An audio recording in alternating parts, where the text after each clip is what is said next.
মসজিদ, মন্দির, মাদ্রাসা এটা কোন ধর্মের জন্য না, কোন ব্যক্তির জন্য না, এটা সবার জন্য উন্মুক্ত। আমি তখন থেকে আমি বোঝা শুরু করলাম আমাদের এই বাংলাদেশে হিন্দু, বৌদ্ধ, খ্রিস্টান, মুসলমান 4 ধর্মের লোক আমরা এই বাংলাদেশে বসবাস করি। কিন্তু আমাদেরকে সুস্পষ্টভাবে ধর্মে ধর্মে, জাতিতে জাতিতে ভেদাভেদ করে রাখা হয়েছে। বিশেষ করে আমি যদি বলি, আমরা একটা সময় আমি এভাবে বলেছি যে ঢাকায় প্রেস ক্লাবে দাঁড়িয়ে বলেছি, যারা সাদা পাঞ্জাবি, সাদা পায়জামা পরে আর যারা দাড়ি মুছ রাখে এরা হচ্ছে জঙ্গি। এই জঙ্গিবাদের ট্যাগটা কে দিয়েছে বলেন? এটাকে আমি দিয়েছি না আপনারা দিয়েছেন? নামাজ কালাম পড়তে দেওয়া হয় না একটা সময়। এই কথাগুলো যখনই আমরা বলেছি আমাদেরকে পাহাড়ি সন্ত্রাসী ট্যাগ দিয়েছে আমাদেরকে। আমি এলাকায় আসতে পারি না দীর্ঘদিন, আমি দেশের বাইরে পালিয়েছিলাম কিছুদিন। আমি কখনো ভাবি নাই যে দেশে আর ফিরে আসতে পারবো। আল্লাহ সৃষ্টিকর্তার অশেষ কৃপা, আমি আবার দেশে ফিরে আসতে পেরেছি এবং আপনাদের সামনে আবার কথা বলছি। এবং আমি বিশ্বাস করি আমাদের এই পার্বত্য চট্টগ্রাম, শুধু পার্বত্য চট্টগ্রাম না, সারা বাংলাদেশে প্রত্যেকটা ধর্মের মানুষ, প্রত্যেকটা বর্ণের মানুষ, প্রত্যেকটা জাতির মানুষ তার নিজ জাতির পরিচয়ে তার নিজ ধর্ম পালন করতে পারবে। আমি এটা বিশ্বাস করি, এটাকে লালন করি এবং এটা লালন করার জন্য আমি প্রত্যেকটা মানুষকে আমি উৎসাহিত করি। আমাদের সিএসটি সম্প্রীতি জোট এই কাজটাই করে যাচ্ছে। আমরা হিন্দুকে দেখলে ভয় করি, মুসলমানকে দেখলে ভয় করি, হিন্দুকে দেখলে মনে হয় এই না হয় ভারতীয় দালাল মনে হয়, আর মুসলমান ভাইকে দেখলে মনে হয় আইএসএস জঙ্গির লোক মনে হয়। এই যে সন্দেহটা আমাদের মনের মধ্যে গেঁথে দিয়ে চলে গেছে, এটা আমাদের মনের থেকে বের করতে হবে। এটা আপনাকে আমাকে বের করতে হবে। আপনি আমি যদি বের না করি, এই সন্দেহ আমাদের কাছ থেকে দূর হবে না।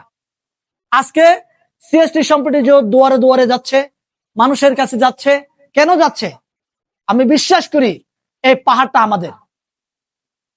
আমি একটা কথা বলি আপনাদেরকে, আমি আমার বাবাকে যখন পরিচয় দিই, এটা আমার বাবা মনে হয়, এভাবে পরিচয় দিই না। আমি সরাসরি বলি এটা আমার বাবা। আমাদের পার্বত্য চট্টগ্রামের ক্ষেত্রে যখন আমরা কথা বলি, যখন আপনার মিডিয়াতে কথা বলা হয়, যে সমস্ত নেতারা বক্তব্য দেয় তারা বলে পার্বত্য চট্টগ্রাম বাংলাদেশের অবিচ্ছেদ্য অংশ। পার্বত্য চট্টগ্রাম বাংলাদেশের অবিচ্ছেদ্য অংশ বলা মানেই আমার বাবাকে সন্দেহের চোখে বলা, এটা আমার বাবা মনে হয়। এই বাংলাদেশ তো, এই পার্বত্য চট্টগ্রাম তো বাংলাদেশের বাইরে না, বাংলাদেশের অংশ।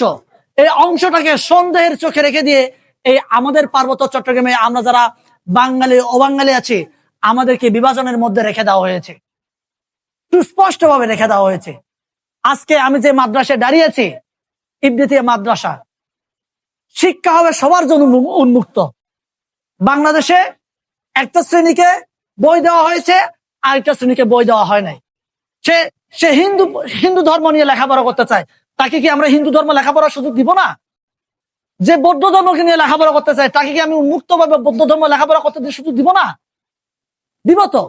যে ইসলাম ধর্ম, কোরআনকে নিয়ে যে লেখাপড়া করতে চায়, এটাকে নিয়ে সে রিসার্চ করতে চায়, এটাকে নিয়ে আমি সুযোগ করে দিব না? কিন্তু আমরা দিচ্ছি না। আমরা বলছি কোরআন পড়লে জঙ্গি হবে, মাদ্রাসায় পড়লে আইসাই হবে।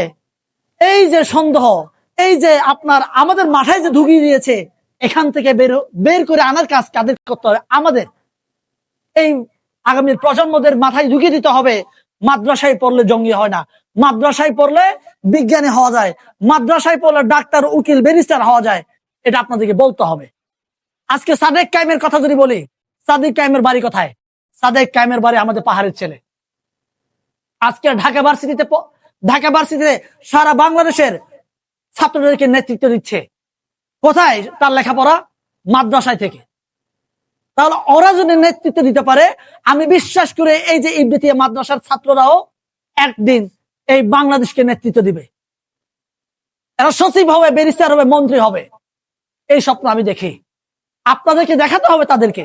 আপনারা যদি দেখাতে ব্যর্থ হন, আমরা যদি দেখাতে ব্যর্থ হই,